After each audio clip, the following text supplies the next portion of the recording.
নমস্কার বন্ধুরা, সুতোপার কণা চ্যানেলের পক্ষ থেকে আপনাদের সকলকে স্বাগত। আজকে যে বিষয়ে আমি আপনাদের সাথে আলোচনা করব তা খুবই জাগ্রত একটি মন্দির সম্পর্কে। তারাপীঠের মায়ের মন্দির ঘিরে যে রহস্যময়তা রয়েছে সেই সম্পর্কে আজকে আপনাদের সাথে আমি আলোচনা করব। তাহলে চলুন শুরু করে দিই আজকের আমার এই ভিডিও। সমগ্র বাংলা জুড়ে কালীর বহু রূপের মধ্যে অন্যতম তারা জটিল বিমূর্ত আঙ্গিকে পূজা পান। গৌরবময় ঐতিহ্যবাহী এই মন্দিরের লোককথা বহুল প্রচলিত এবং কিছু ক্ষেত্রে আজও রহস্যাবৃত। ফলে এই তারাপীঠকে ঘিরে মানুষের কৌতূহলের সীমা নেই। তারাপীঠকে সতীপীঠের একটি বলে মনে করা হয়।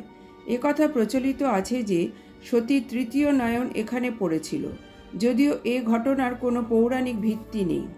তবে কাহিনীটিকে প্রতীকী ধরলে সহজেই বোঝা যায় তারাপীঠ এক মহাশক্তির আরাধনা কেন্দ্র।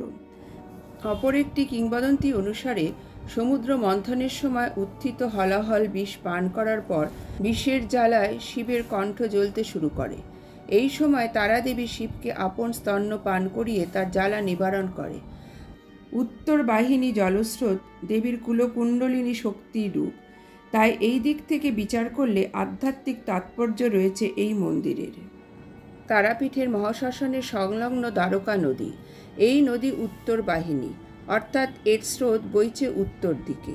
হিন্দু ধর্মে উত্তর বাহিনী নদী বিশেষ গুরুত্বপূর্ণ, কেননা ভারতের প্রায় সব নদী উৎপত্তি হয়েছে উত্তর দিকে অবস্থিত হিমালয় থেকে। তাই সব নদীর গতিপথ তার উল্টো দিকে। একমাত্র কাশীতে গঙ্গা উত্তর বাহিনী আর বীরভূমে দ্বারকা, তাই দ্বারকা নদীর মহাশক্তির উৎস। এই জলে স্নান করলে সকল পাপ দূর হয়, সিদ্ধি লাভ করা যায়। তন্ত্র তারাকে বলা হয়েছে দ্বিতীয় মহাবিদ্যা। শিবের ওপর বাম পদ তুলে তিনি দাঁড়িয়ে, তার গায়ের রং নীল, লাল জিহ্বা এবং মুন্ড মালিনী শোভিতা। দেবীর পাদপদ্ম আলোচনার কেন্দ্রে রয়েছে। দেবীর বাস যেহেতু শ্মশানে, তাই সেখানে চিতাগ্নি রূপে অবস্থান করেন তারা মা, সাথে থাকেন যোগিনী ডাকিনীরা। তারাপীঠের মহাশ্মশানে জ্যোতিরূপে বাস করেন দেবী। তা ঠিক যেন একটি তারার মিটমিটে আলো। দেবীর সঙ্গে থাকেন যোগিনীরা। অনেকেই তারাপীঠের মহাশ্মশানে অন্ধকারের মধ্যে এই মিটমিটে আলো দেখতে পান। লোকবিশ্বাস বলে সেই আলো দেখে কাছে যেতে নেই, এতে দেবী রুষ্ট হন। দেবীর উপস্থিতি এক মহা রহস্য। স্থানীয় মত অনুসারে ঋষি বশিষ্ঠ মায়ের সেই রূপের দর্শন লাভ করেন, যা তার অভীষ্ট ছিল। দেবীর দর্শন লাভে ধন্য হয়ে তিনি সিদ্ধ লাভ করেন এবং তার মনস্কামনা পূর্ণ হয়। এই বিশ্বাস থেকেই বহু মানুষ মনোবাসনা পূর্ণ করার জন্য মায়ের বেদিতে প্রার্থনা জানান। আরেকটি উল্লেখযোগ্য রহস্য মহাশ্মশানের বামাখ্যাপার পঞ্চমুণ্ডির আসন। দেবীর মাথাতেও রয়েছে পঞ্চমুণ্ডনের সমাহার, কিন্তু পঞ্চমুণ্ডির আসন আলাদা।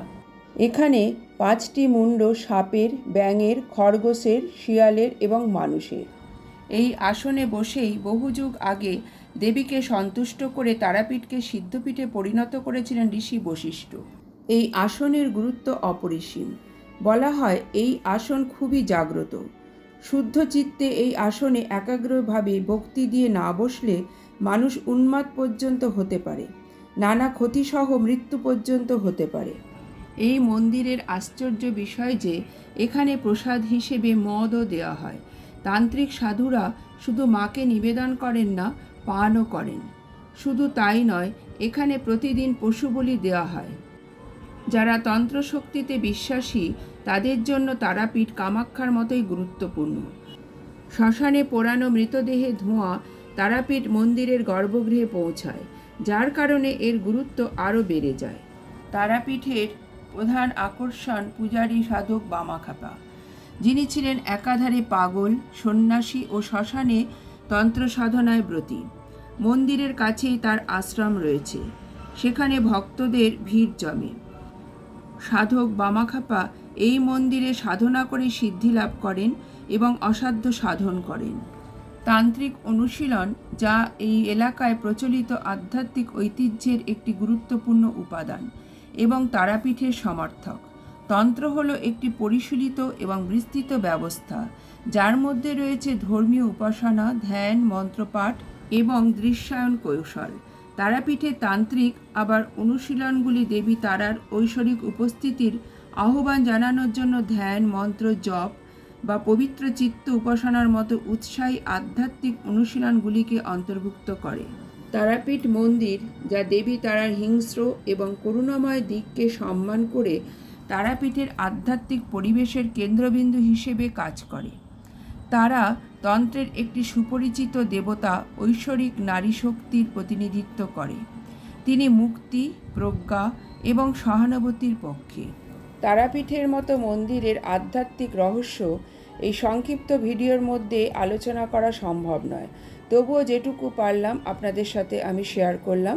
যদি ভিডিওটি ভালো লেগে থাকে তাহলে চ্যানেলটি সাবস্ক্রাইব করার জন্য অনুরোধ থাকলো। মা তারার পায়ে প্রণাম জানিয়ে শেষ করলাম আজকের এই ভিডিও।